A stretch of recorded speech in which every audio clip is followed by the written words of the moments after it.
excellent, amazing thirst for knowledge, I hope. So what do we got going on? Let's take a look. Let's take a look at the old markets, see where we're at. Let me open up a browser here.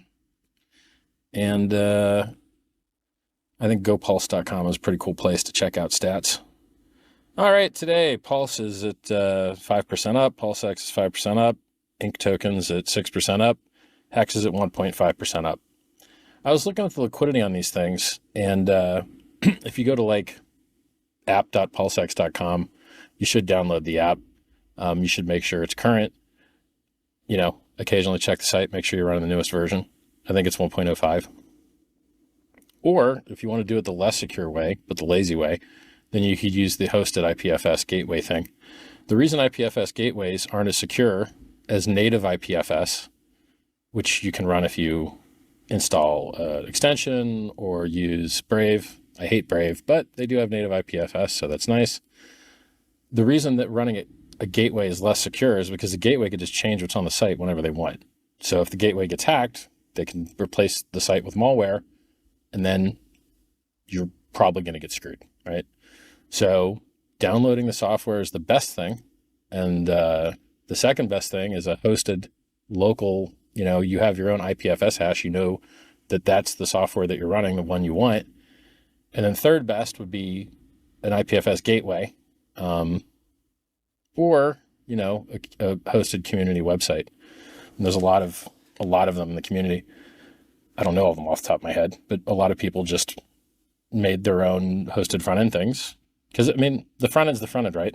It's software. You can run it. So the community ran it so that the URL is easier to type. Or, you can just download the file. The only kind of sucky thing about downloading the file is it scares you. Because it says, you sure you want to run this unsigned software? Well, if you're in crypto for privacy and personal power and, no middlemen and censorship resistance and permissionlessness, it sucks to have to ask permission from the Windows Corporation to register your company to get issued a signing thing that would then allow you to sign the software that you made.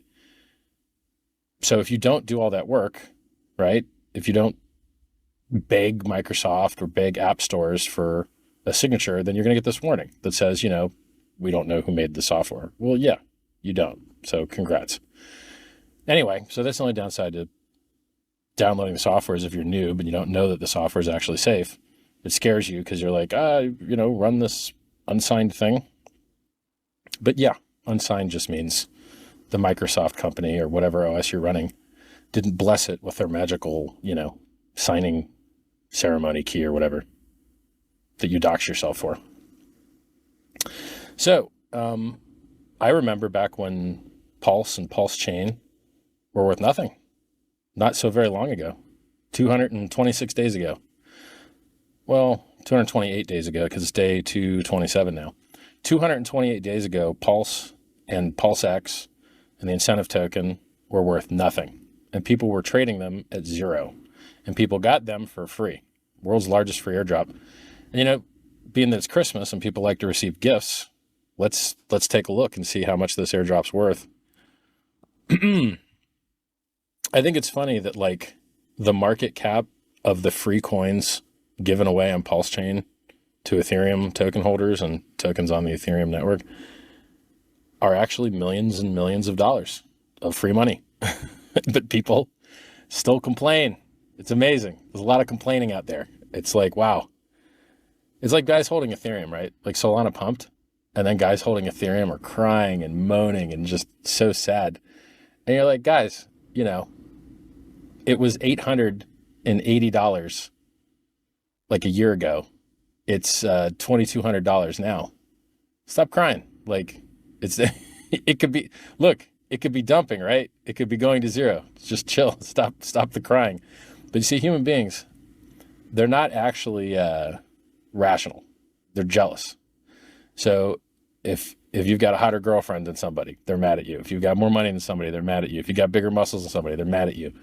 If you're younger or prettier, whatever, it's basically a world of player haters. Now, I can't lie. I feel that same emotion. I see people with more than me and doing better than me, and it makes me jealous because that's what being human is, right? Like it's built in the game. Jealousy is interesting.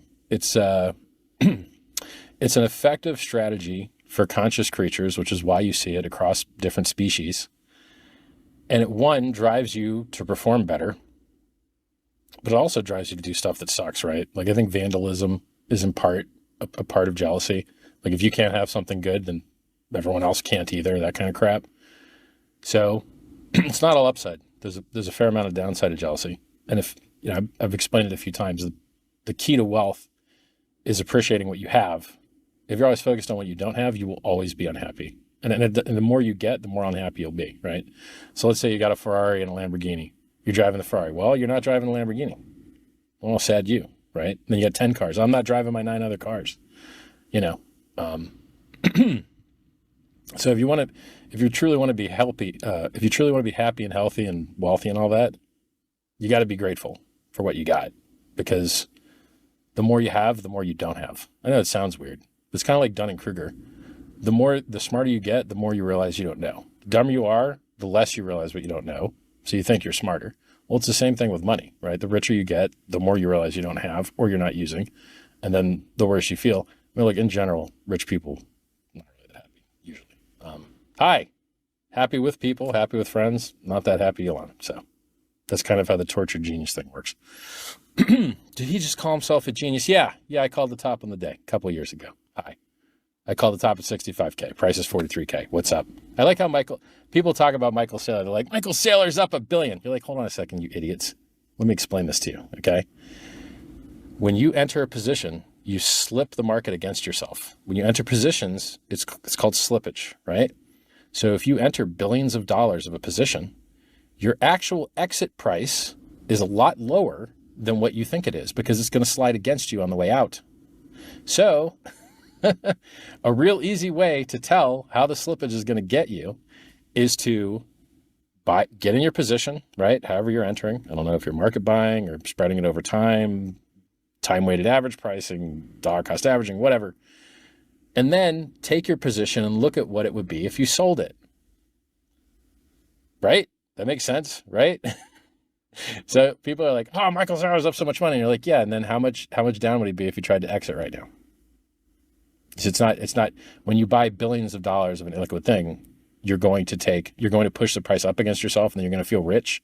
But then if you're smart, which is what I just educated you guys on, you got to look at your slippage on the way out, and you'll be like, dang, I'm actually not up. Hope I can, scale out or whatever. So this idea that guys that got wrecked buying the top after I called the top are somehow now to be worshipped as though they're smart is very stupid to me. I called the top at 65K. Price is now 43K. It's never gone over 65K since. I called the top in the day. Miracle worker. Did it for free. Hi.